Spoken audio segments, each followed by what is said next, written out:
तो हेलो बंधुरा केमन आछो। तो आमार आज के 100 डे चैलेंज का डे 29।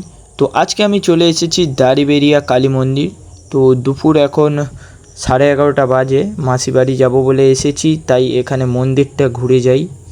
तो मंदिरटा कत सुंदर तोमरा देखतेई पाচ্ছ। तो तोमादेरके आज के घुरे देखाबो दाड़ीबेड़िया काली मंदिर।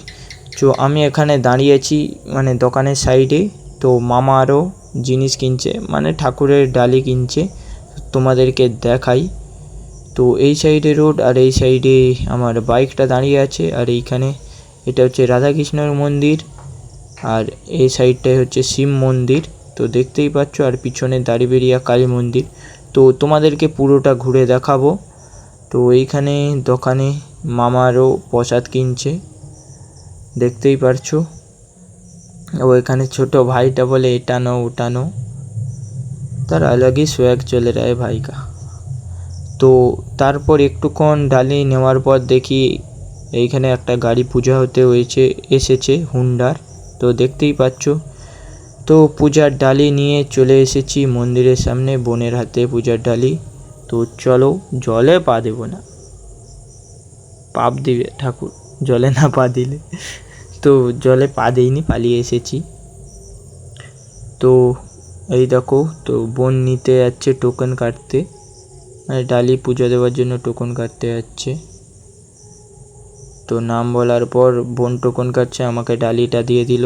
তো এই ডালিটার দাম হলো 110 টাকা, মানে ডুরিটা নিয়ে ডুরিটা নাও নিতে পারো, তোমার ব্যাপার। তো চলো মন্দিরের দিকে। তো এখানে টোকনটা কাটা হয়ে যাক, মন্দিরে যাব। ওর টোকন কাটা চলছে এখন। ও দেখতেই পাচ্ছ 10 টাকা নেয় টোকন কাটতে। তো মামা আর ভাই সব মন্দির ঘুরছে, আমি আর বোন এখন পুজোর ডালি নিয়ে যাচ্ছি। তো মন্দিরে প্রণাম করে উপরে চলে যাই। তো কি সিঁড়িগুলো তাতা, এত গরম।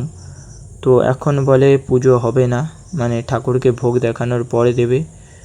তো তাই ঠাকুরটাকে কেমন লাগলো দাড়িবেড়িয়া কালী মন্দিরটা তোমাদের কমেন্ট বক্সে জানিও। তো কমেন্ট বক্সে জয় মা কালী বলে একবার একটা কমেন্ট করে দিও।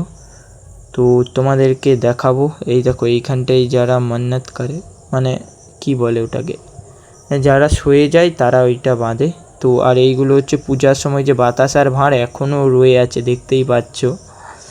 সে পুজোয় যে বাতাসার ভাঁড় দেয় সেইগুলো, মানে যেইগুলো লোকেরা নিয়ে যায় না সেইগুলোই পড়ে আছে। তো সামনে এইটা হচ্ছে শ্মশান, কত সুন্দর সাজানো, সাজিয়ে দিয়েছে পাঁচির টাচির দিয়ে ঘিরে শ্মশানটাকে। তো এইটা হচ্ছে রোড, তার পাশেই দাড়িবেড়িয়া কালী মন্দির। তো তোমাদেরকে পুরোটা ঘুরে দেখাবো। তো এইখানটায় দেখতে পাচ্ছ কালী ঠাকুরের ছবি, আর এইটা হলো দাড়িবেড়িয়া স্কুল। তো এখানেও আমি 5-6 পর্যন্ত পড়েছি, তারপর লকডাউনের পর এই স্কুলে আর পড়িনি। তো মাসি বাড়িতে থাকতাম তখন, এই স্কুলে তখন পড়েছি 2 বছর। 5 পড়েছি, 6টা একটু পড়তে না পড়তেই তো হয়ে গেল, লকডাউন পড়ে গেল। তো আর এইখানে ডিজাইনগুলো দেখো, কত সুন্দর ডিজাইন আঁকা, মানে জগৎপুরের মতো নয়, তাও ভালোই, বাজেও নয়। তো ডিজাইনটা আমার সুন্দর লাগলো। তোমাদের কেমন লাগলো কমেন্ট বক্সে বলে দিও, মানে বলতে হবে না, তো জানি ভালো লেগেছে। তো কমেন্ট বক্সে বলে যেও। তো জয় মা কালী। তো তোমাদেরকে দেখাবো একটা জিনিস, দেখো। তো এখানে তো পূজা হয়ে যাবার পর আমরা প্রথমে যাচ্ছি শিব মন্দিরে। তো এটা তো শিব মন্দির। তো প্রণাম করে সাইডে চলে এসেছে, এইটা হলো প্রসাদ দিয়েছে, আর যেখানে বার করে এইখানে বেঁধে দিয়ে যায়। তো আবার এই শিব মন্দির থেকে নেমে যাব, এই দেখো নতুন স্কুটিও এসেছে পূজা হতে। তো আবার যাব কৃষ্ণ মন্দিরে, মানে রাধাকৃষ্ণর মন্দিরে। তো চলো প্রণাম করে মন্দিরে যাওয়া যাক, ও তোমাদের দেখাবো। ও এই হলো রাধাকৃষ্ণর মন্দির। তো প্রণাম করে সাইডে চলে এসেছি, এইটা হলো দাড়িবেড়িয়া স্কুল, আর এই সাইডে পুকুর।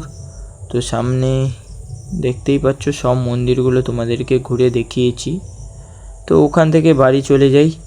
তো আজকের ভিডিওটা এতটাই। ভিডিও ভালো লেগে থাকলে লাইক সাবস্ক্রাইব করে দিও। তো দেখা হচ্ছে নেক্সট ভিডিওতে, নেক্সট ডে। তো টাটা, বাই বাই।